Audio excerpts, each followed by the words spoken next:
Si fermano i contagi in provincia di Agrigento, arrivati i dispositivi di sicurezza. Il governatore allenta le restrizioni, resta fermo il distanziamento sociale, ma si può uscire dalle 4 mura di casa. Tragedia d'Aragona, 82enne cade e viene travolto da una motozappa. Mentre la nave per la quarantena resta al largo di Palermo, la provincia di Agrigento è alle prese con il problema dell'accoglienza al tempo del coronavirus, inevitabili le proteste.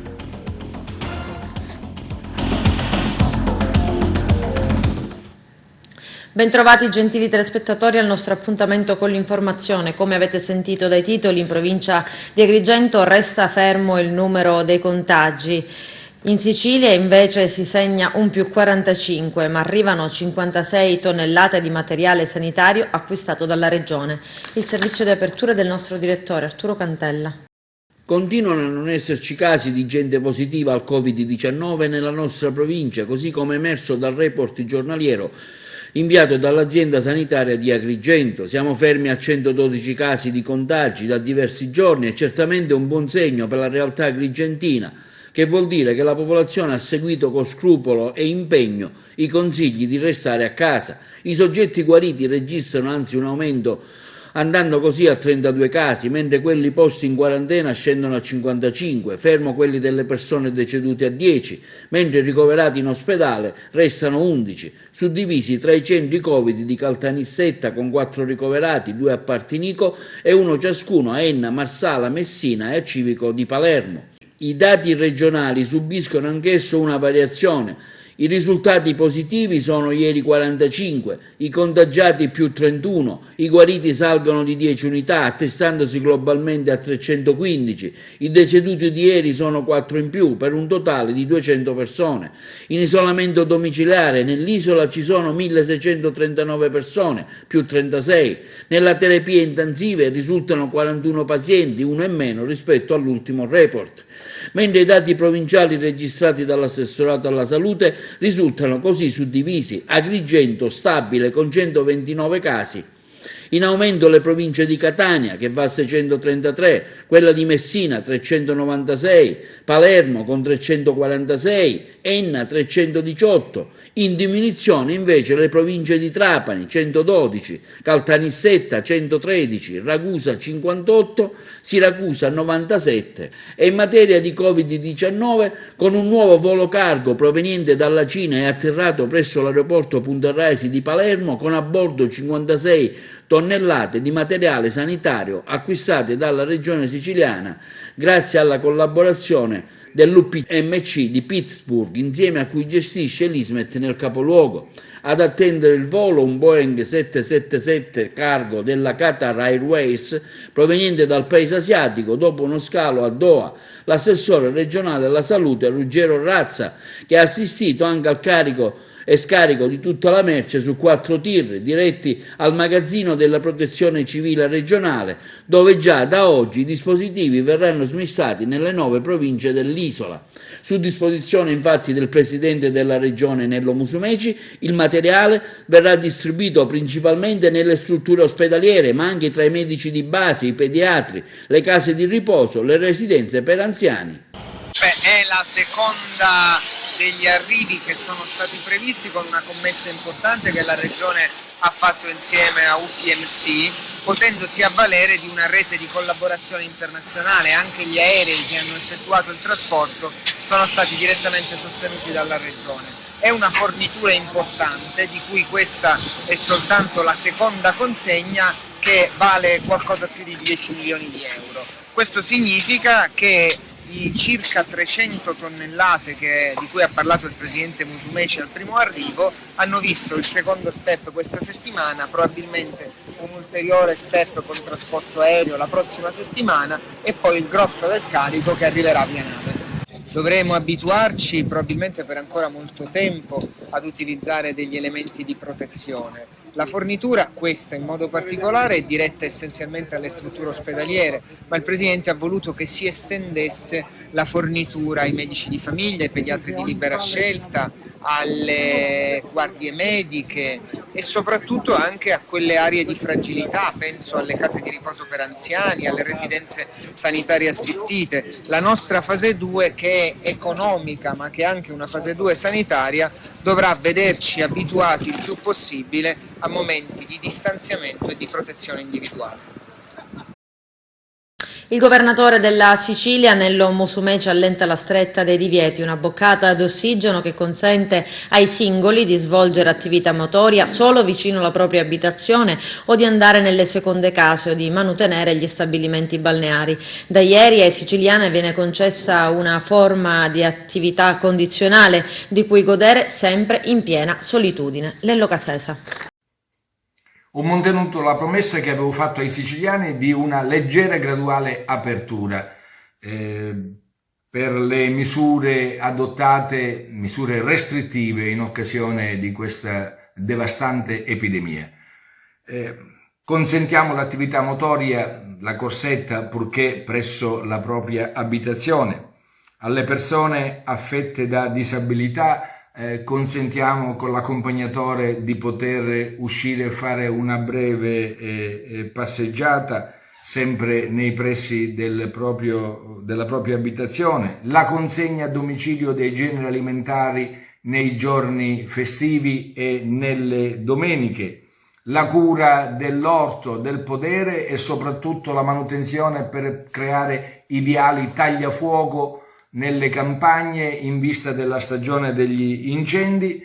Consentiamo agli stabilimenti balneari di potersi organizzare con la manutenzione, con l'allestimento delle cabine, con la pulizia della sabbia, dell'arenile, mentre rimane invariata la ordinanza che blinda l'accesso alla Sicilia.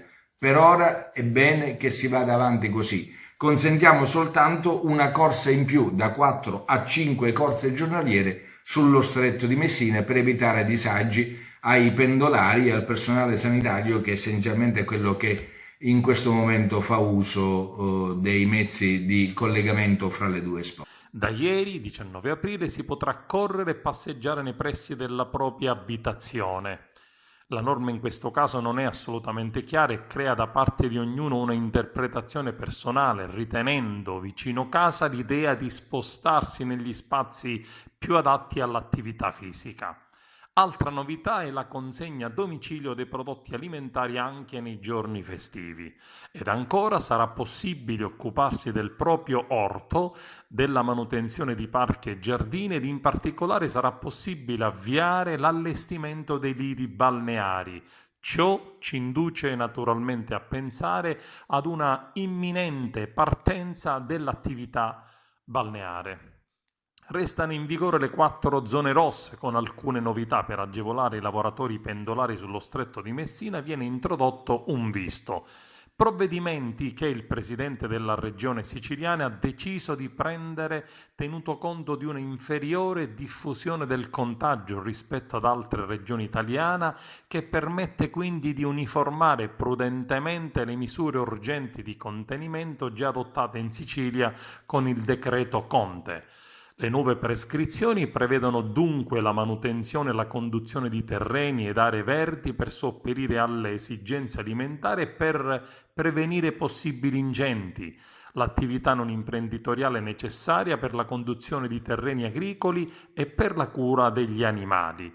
L'uscita nell'ambito del medesimo comune verso un comune diverso da quello in cui attualmente si trova l'interessato è consentita una sola volta al giorno e ad un solo componente del nucleo familiare, ovvero ad un soggetto delegato, e altresì, prevede l'ordinanza, autorizzata l'attività di manutenzione di aree verdi e naturali pubbliche e private. Le attività sono consentite solamente nei giorni feriali. Ed infine è consentito, in caso di necessità, alle persone affette da disabilità intellettive, relazionali o motorie, con l'assistenza di un accompagnatore, compiere un'uscita giornaliera di breve durata ed in prossimità della propria abitazione.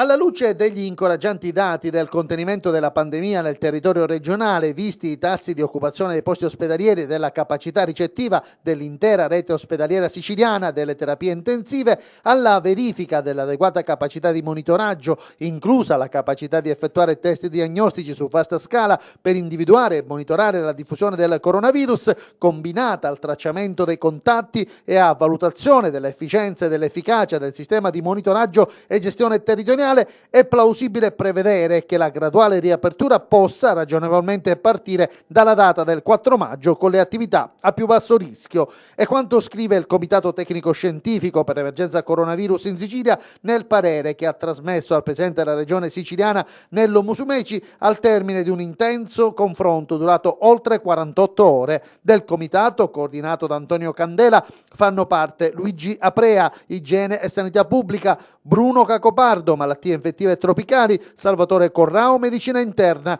Francesco Dieli, Immunologia, Agostino Massimo Genaci, Medicina e Chirurgia d'urgenza, Antonello Giarratano, Rianimazione e Terapia intensiva, Gioè Santi Mauro, Rianimazione e Terapia intensiva, Cristoforo Pomara, Medicina legale, Nicola Scichirone, Pneumologia, Stefania Stefani, Microbiologia, Francesco Vitale, Virologia e Toti Amato, Presidente dell'Ordine dei Medici. Il documento, redatto dagli esperti siciliani, è stato da subito condiviso dal governatore siciliano. I componenti del Comitato Tecnico Scientifico della Sicilia, per poter decidere le tempistiche di riapertura delle attività economiche e produttive, sono partiti dall'analisi dei criteri indicati nella tabella di marcia comune europea verso la revoca delle misure di contenimento della Covid-19 in relazione alla risposta che il sistema regionale è stato capace di dare sino ad ora alla diffusione dell'infezione, per comprendere se ci siano presupposti scientifici per giustificare un momento di allentamento delle misure restrittive. In base ed in merito alla fase del lockdown e alla richiesta di necessità di ripresa produttiva anche nel territorio siciliano, gli esperti nello specifico segnalano l'opportunità di un rafforzamento delle misure di distanziamento sociale e riconoscono che non tutte le attività lavorative espongono lavoratori e utenti allo stesso rischio contagio, ma che esso dipenda dal tipo di attività svolta, dal relativo ambiente di lavoro e dalla necessità o possibilità di contatto con soggetti potenzialmente Covid positivi. Un uomo di 82 anni è morto mentre arava il suo giardino nelle campagne di Aragone, accaduto sabato scorso intorno alle 19. Baldassar Tirone, pensionato, ha perso il controllo del mezzo ed è rimasto gravemente ferito. All'arrivo degli operatori del 118 e dei carabinieri non c'è stato però nulla da fare, non hanno potuto far altro che constatarne il decesso. I carabinieri della compagnia Messina Sud hanno arrestato in flagranza un 29enne già noto alle forze dell'ordine con l'accusa di tentato omicidio. Il giovane avrebbe tentato di uccidere il fratello al culmine di una lite. Ecco la ricostruzione degli investigatori. Nella tarda serata del 17 aprile i militari del nucleo operativo sono intervenuti in un'azienda zootecnica del comune di Pagliara, dove poco prima era stata segnalata l'esplosione di un colpo d'arma da fuoco con ferimento di una persona. Le indagini, avviate dagli uomini dell'arma coordinati dall'ufficio di procura, hanno permesso di ricostruire in tempi rapidi come il giovane, a seguito di un diverbio scaturito per futili motivi, abbia esploso un colpo di arma da fuoco in danno del fratello, attingendolo al braccio sinistro e provocandogli una seria ferita, per poi darsi alla fuga. Nell'immediatezza dei fatti, le attività investigative condotte dai carabinieri hanno permesso di rintracciare l'autore dell'azione delittuosa in una zona boschiva non lontana dall'abitazione di residenza nel comune di Mandanici. Il giovane è stato così arrestato e ristretto presso la casa circondariale di Gazzi a Messina in attesa dell'udienza di convalida. Il fratello è attualmente invece ricoverato al Policlinico Universitario di Messina. Non si ferma l'ondata di arrivi, lo stop alle ONG non può impedire l'arrivo dei barchini autonomi, così i migranti continuano a sbarcare mentre i sindaci di Lampedusa, Porto Empedocle e Siculiana protestano. La nave per la quarantena resta al largo di Palermo.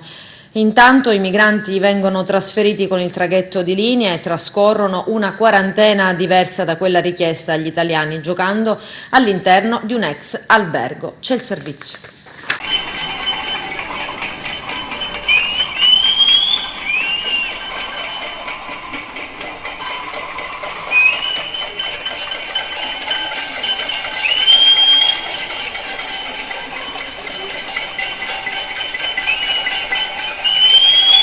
Fischi e rumore di mestoli che sbattono sulle padelle. Questa è la protesta degli abitanti di Siculiana.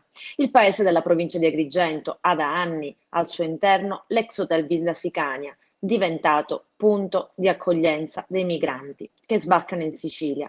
Ma in piena emergenza Covid la questione si fa complessa e delicata. Se già noi rischiamo di fare un assembramento e manteniamo le distanze, figuriamoci 70 persone, che sono un numero considerevole. Quindi dico, è anche logico chiedersi se all'interno della struttura ci siano, come dire, degli accorgimenti che permettano di separare i nuovi arrivati da quelli preesistenti. Se così non fosse, veramente c'è un provvedimento che chi l'ha adottato in barba alle elementari disposizioni che in questo momento governano l'emergenza Covid, cioè siamo sostanzialmente lasciati in balia di noi stessi, perché il rischio del focolaio c'è, non lo sappiamo, ma siamo in pieno centro abitato. E se Siculiana è il punto d'arrivo, Porto Empedocle e Lampedusa sono gli anelli della catena, perché l'ultimo caso fa registrare un barchino con a bordo 32 persone arrivato a Lampedusa ed i migranti sono stati trasferiti con il traghetto di linea a Porto Empedocle per essere poi alloggiati nella vicina Siculiana.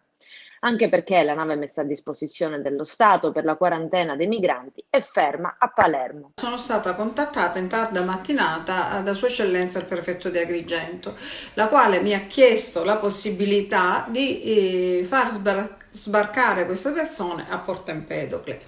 Io naturalmente ho evidenziato tutta la problematica di cui voi siete a conoscenza, cioè che in realtà se un decreto interministeriale arriva a dichiarare i porti italiani come porti non sicuri per l'ONG, il problema non è il mezzo con cui arrivano i migranti, il problema sono i migranti stessi.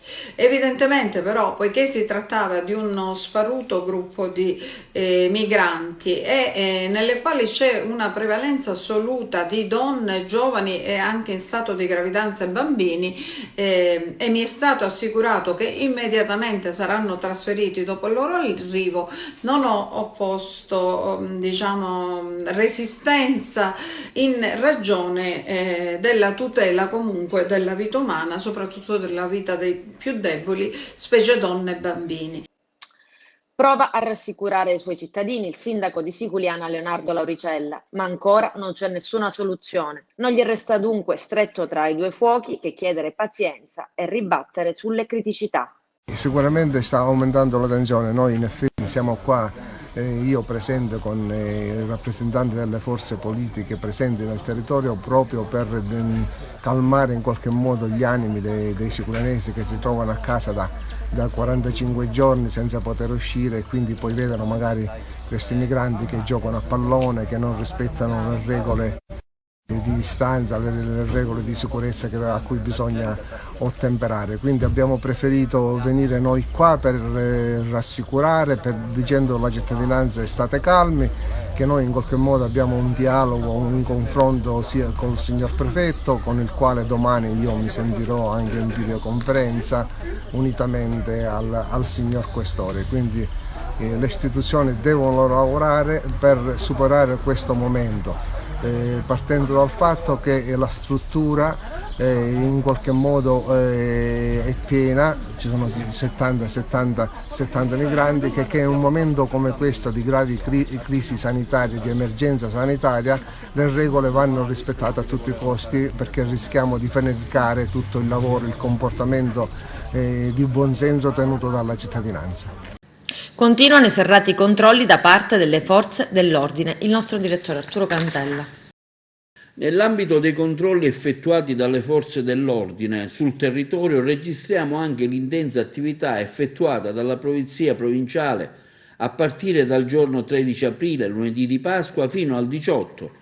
Sono stati infatti 647 in totale i controlli effettuati dalle pattuglie della Polizia Provinciale di Agrigento, contro i 659 effettuati la settimana precedente. Nessun verbale o illecito penale è stato accertato durante i controlli sulla base della normativa emanata per l'emergenza Covid-19, un dato che testimonia una buona propensione della cittadinanza a rispettare le norme sulla limitazione degli spostamenti e sul distanziamento sociale, con esclusione per i casi di necessità, lavoro o motivi di salute. La Polizia Provinciale contribuisce già da alcune settimane, su impulso del commissario straordinario, dottor Girolamo di Pisa, ai controlli nella nostra provincia. Il governo non può dimenticare, come purtroppo è stato finora, l'esistenza delle scuole di danza private italiane. Questo l'appello di Simona Attanasio. Vediamo. Le scuole di danza sono state costrette a chiudere a causa dell'emergenza coronavirus.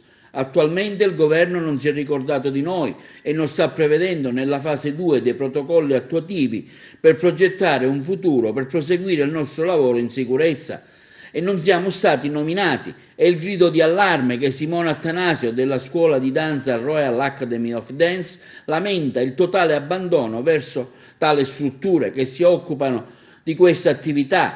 Per Simona Attanasio, anche per il Fondo Sport e Salute, risulta insufficiente. Nonostante ciò, cerchiamo di mantenere il rapporto con i nostri allievi e stiamo aderendo a una petizione in favore alle strutture attualmente esistenti e l'invito a tutti a firmarla. Le scuole di danza sono state costrette a chiudere a causa dell'emergenza Covid-19.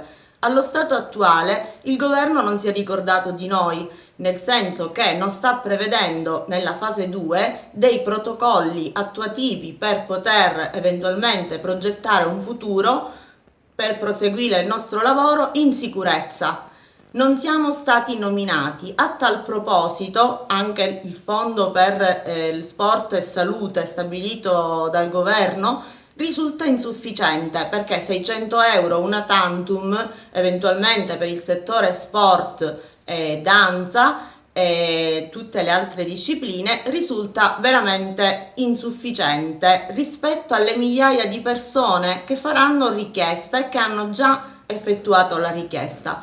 Per quanto riguarda la nostra situazione, noi stiamo cercando di mantenere i rapporti con i nostri allievi perché teniamo a continuare il nostro progetto di lavoro, il nostro progetto di passione, il nostro progetto di danza.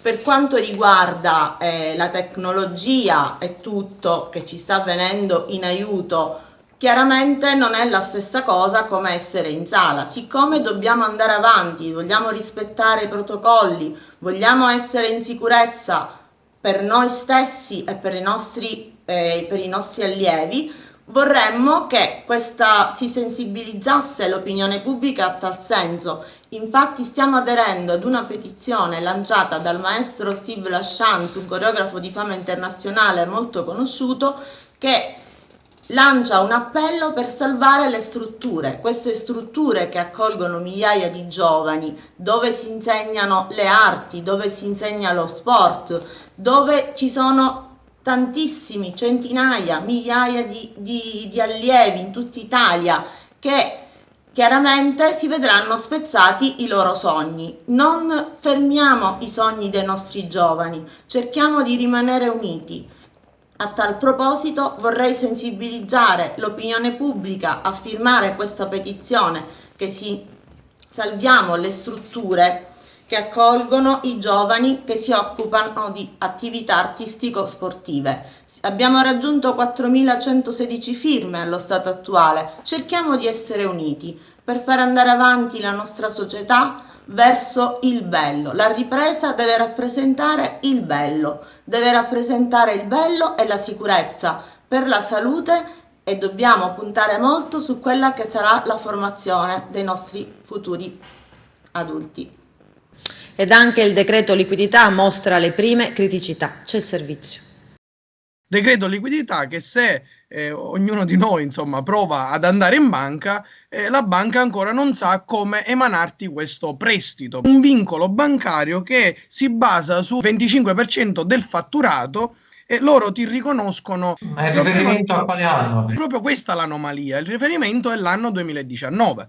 Però se noi parliamo di società, di SRL, allora parliamo di bilanci certificati, ma se parliamo di ditte individuali come il 90% delle aziende agricole, parliamo che ci vuole la dichiarazione dei redditi. La dichiarazione dei redditi si fa tra giugno e luglio e bisogna rifarsi a quelle del 2018. L'altro vincolo è che l'azienda deve essere sana fino al momento del coronavirus. Cioè, cosa assurda, come se negli anni passati venivamo da anni floridi. Le piccole e medie aziende, cioè, fondamentalmente con tutti questi vincoli non li possono percepire. Non solo, la cosa più antipatica è quella che io faccio un esempio come giovane. Se noi andiamo a vedere l'ultimo bando dell'insediamento giovani imprenditori, che è giusto del 2018, circa 2000 aziende si sono insediate e quindi non hanno neanche la dichiarazione del reddito del 2018. Quindi lei vede una ripartenza zoppante? Io vedo una ripartenza molto complicata e molto difficile.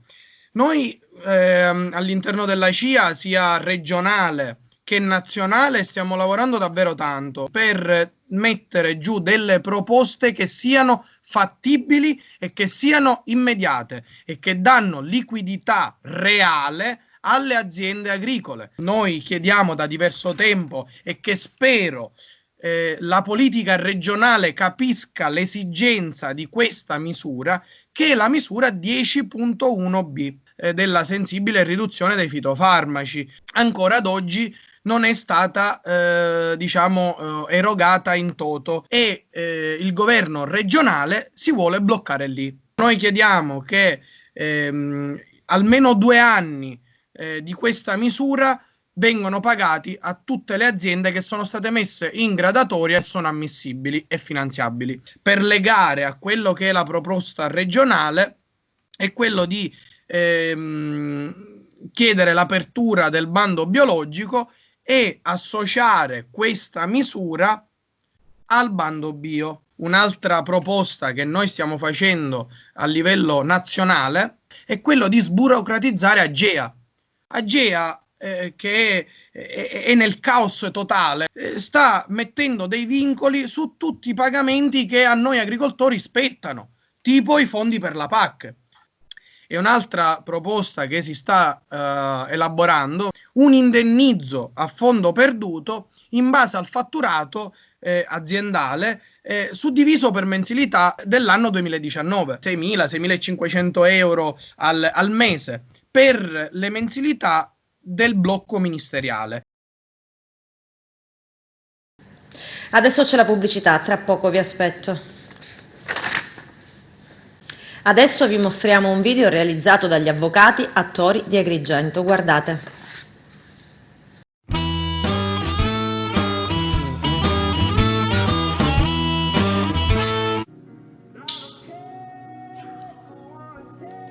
Cogliete la palla al ballo. Come sarebbe a dire? Chi va con lo zoppo impara a zappare. Davvero? Tagliamo la testa al topo. Un surciteggio di testa svintata. E lo vescovo di Patti, manna a Napoli pi piatti. Manna viano piatti a Patti, che lo vescovo di Patti, manna a Napoli pi piatti. Ma davvero? Che scuro di mezzanotte non può fare. Ma davvero? Ma buon tempo e malo tempo non dura tutto il tempo. È davvero sì? Non bisogna piangere sul latte macchiato. Questo passa il convento. Te sei come il bue che dice cornuto all'asino. Un surciteggio di testa svintata aveva pigliato la via di Lacito e faceva una vita scialacquata con l'amicona dello suo partito.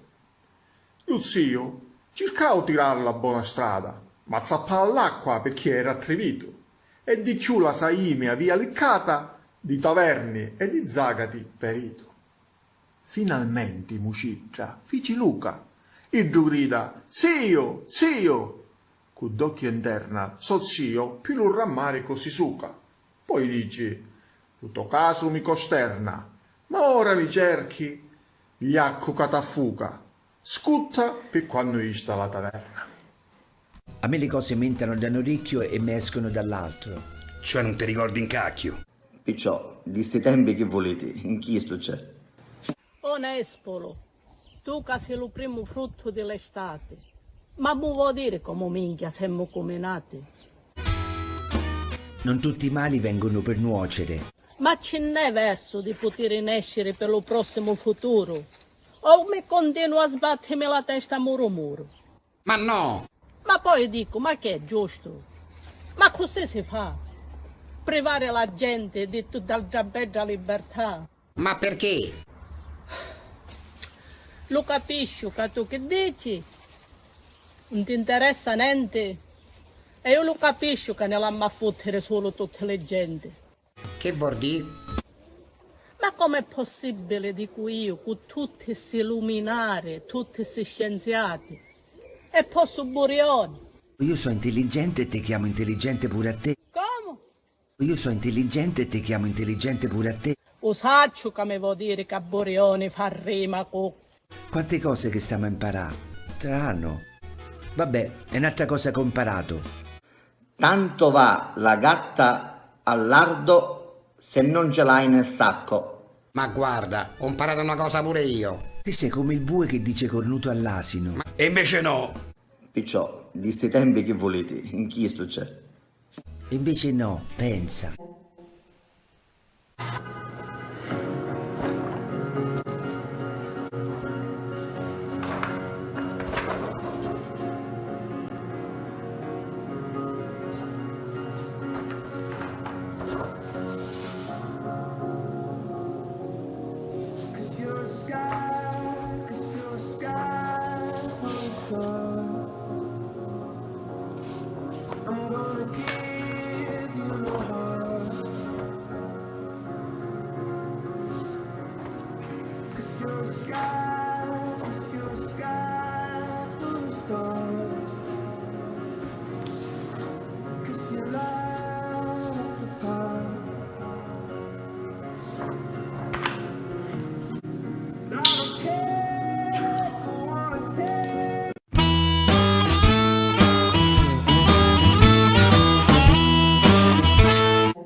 Nuova scoperta, il tempio di Segesta è dedicato ad Afrodite. I dettagli nel servizio.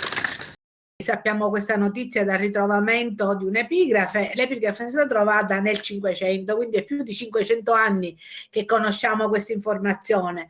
Naturalmente ora viviamo in mondi diversi e quindi ho sentito l'obbligo di trasferire questa informazione nel modo delle comunicazioni attuali, e quindi siccome il Parco Archeologico di Segesta sta attrezzando tutta una serie di posti con questi nuovi sistemi di comunicazione in questi tempi, diciamo così, particolari, e allora mi è sembrato importante descrivere siti archeologici e anche parlare di queste notizie un po' più, diciamo, riservate agli addetti ai lavori, perché la pietra, l'epigrafe, è conservata al Museo Civico di Calatafimi e si trova sempre, addirittura per un certo periodo di tempo è stata murata in una parete di un edificio, di una casa di Calatafimi.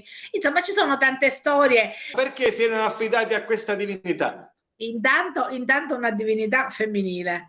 Intanto una divinità che naturalmente si associa a quella che era venerata ad Erice, perché il tempio di Erice era una divinità femminile, che era Afrodite, che era Astarte, che diciamo nel tempo cambia nome, ma comunque è sempre una divinità femminile che regna, che impera, possiamo dire, nei nostri territori. E quindi c'è un collegamento strettissimo anche con Erice, con questa tradizione degli Elimi. Insomma, ci sono veramente aspetti molto particolari che possiamo approfondire. L'altra cosa importante da dire è che, diciamo, noi abbiamo l'informazione che il tempio non è stato mai completato, perché il tempio non ha il tetto, le colonne non sono scanalate e non c'è traccia, se non a livello di fondazione, diciamo, della cella, della parte centrale, ma non è detto che non era utilizzato. Naturalmente ci sono vari sistemi per utilizzare un edificio e anche con sistemi precari che nel tempo si sono dissolti. C'era una sacerdotessa, il fratello che dedica la memoria, diciamo, in epigrafe onoraria a questa sorella che era la sacerdotessa di Afrodite Urania. E poi c'è questo mondo di Uranio che mi pare bellissimo, perché si aprono i cieli e quindi cose che noi abbiamo già fatto quest'estate programmando, diciamo, le attività di valorizzazione nella collina del Tempio. Abbiamo chiamato oggi gli astronomi, abbiamo visto le stelle con i computer, con i telescopi. Insomma, il mondo non cambia. Ecco, io se posso fare una riflessione oggi, in questi tempi così particolari, a cui diciamo ci siamo attrezzati ognuno con il nostro bagaglio culturale, il proprio bagaglio personale, ci dà veramente la possibilità di riflettere su quelli che sono i veri valori. E l'archeologia esegesta è un valore, perché la storia si ripete. Ho rivisto un video degli animali che si impossessano dei territori. Ci sono oche, antilopi, cervi, scimmie che girano, i delfini nei porti. Perché la natura, la vita su questa terra continua con i suoi ritmi, e quindi forse fermarci un po' e riflettere su queste cose è importante. Cosa ci lascerà come riflessione questa pandemia, questo coronavirus, questo Covid-19 a parer suo? Cosa ci insegnerà? Intanto ci siamo fermati, porta delle gravissime conseguenze dal punto di vista economico, delle gravissime conseguenze dal punto di vista delle famiglie, delle vite umane. Questo è terribile. Io voglio fare qui un ricordo del mio collega architetto Rizzuto, direttore del Parco Archeologico di Siracusa, che non è più con noi, della collega che non è più, e di tanti colleghi che sono stati in prima linea e sul fronte di questo coronavirus. Quindi ci insegna a riflettere, ci insegna a lavorare con serietà, con modestia, con la consapevolezza della vita umana e del valore della vita umana. Prima i valori fondamentali e poi tutto il resto. Calcio Eccellenza, il dirigente del Canicattì sospende anche i programmi o i progetti futuri. Vediamo. L'incertezza non aiuta nella programmazione. In attesa delle decisioni della FIGC sul proseguimento o meno del campionato di eccellenza, i dirigenti del Canicattì Calcio hanno sospeso ogni tipo di programmazione. Prima dello stop imposto dall'emergenza sanitaria, la squadra biancorossa occupava la seconda posizione in classifica, e dietro a questo risultato ci sono una grande organizzazione e sforzi economici non indifferenti. Stiamo attraversando un momento terribile, dice il presidente del sodalizio canicattinese Angelo Licata, dal punto di vista sanitario, della salute pubblica e purtroppo anche dal punto di vista economico. Le conseguenze sono già e saranno terribili per il mondo economico, e il calcio dilettantistico non sfuggirà a tutto questo. Negli ultimi anni il Canicattì Calcio ha fatto enormi sforzi da tutti i punti di vista, con un progetto preciso che aveva tra gli obiettivi il rifacimento dello stadio Carlotta Bordonaro e l'approdo in Serie D. Ovviamente tutto questo assume un valore diverso oggi, data la situazione generale e il momento di enorme difficoltà che noi tutti stiamo vivendo. Il tessuto economico imprenditoriale di Canicattì, aggiunge il presidente Angelo Licata, è stato messo a dura prova, e credo che le conseguenze siano ancora non calcolabili. Sulle eventuali decisioni della Lega Nazionale Dilettanti, il presidente Licata dice onestamente è difficile avere una visione chiara e che possa accontentare tutti, salvaguardando gli sforzi delle società calcistiche. Bisognerà vedere innanzitutto se vi saranno le condizioni da parte degli organi competenti per pensare ad una nuova stagione 2020-2021. Personalmente ho dei dubbi che questo possa avvenire. La mia idea potrebbe essere di completare la stagione in corso in quella che sarebbe dovuta essere la nuova stagione 2020-2021, una sorta di campionato spalmato in 2 anni.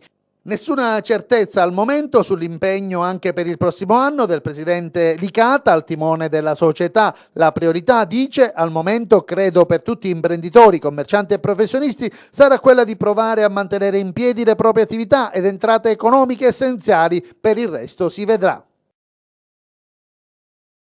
Con questo è tutto, termina qui l'edizione del telegiornale. Grazie per la gentile attenzione e per essere stati con noi. Prima della sigla c'è un video. A presto.